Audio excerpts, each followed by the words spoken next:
Hi everyone, this is Devotionables, brief devotions for busy people. My name is Zach, and I have the privilege of leading the IC2 Bible Fellowship Group with my friend Derek Hopperton. You know, it seems like that whenever David's enemies weren't trying to kill him with the sword, they were trying to kill him with their words. It's a reminder of what Proverbs 18:21 says, life and death are in the power of the tongue. And in Psalm 17, David is facing these very real verbal attacks. And so the question is, what do we do when we're falsely accused? When people set their eyes on attacking us with their words? The attack is described in Psalm 17. After David is asking for God to come and deliver him and give him justice, it says in verse 10 that they close their hearts to pity. With their mouths, they speak arrogantly. And so this attack that David was receiving, and maybe you've experienced this, it was pitiless. It was harsh. It was cruel. There was no concern for who David was as a person or how he felt or how he received him. It was proud. They spoke arrogantly. They saw themselves as superior to David and that they were in the right. Not only was it pitiless and was it proud, but it was also purposeful. Here's what verse 11 says. They set their eyes to cast us to the ground. They had one purpose in mind, and that was to destroy David, to tear him down, and to hurt him. And even beyond that, it was pitiless, it was proud, it was purposed, and it was painful. David says he's like a lion eager to tear.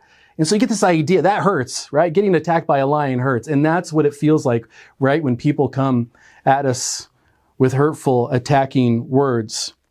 So what do we do? How do we respond? Well, I think there's two main things here in this passage. Number one, going back to the beginning of the chapter of Psalm 17, I think it's important that we look at ourselves and ask ourselves, am I acting the same way? Am I speaking these same sort of words? When David cries out to God for help, he says, give ear to my prayer from lips free of deceit. He says, you have visited me, you have tested me, you will find nothing.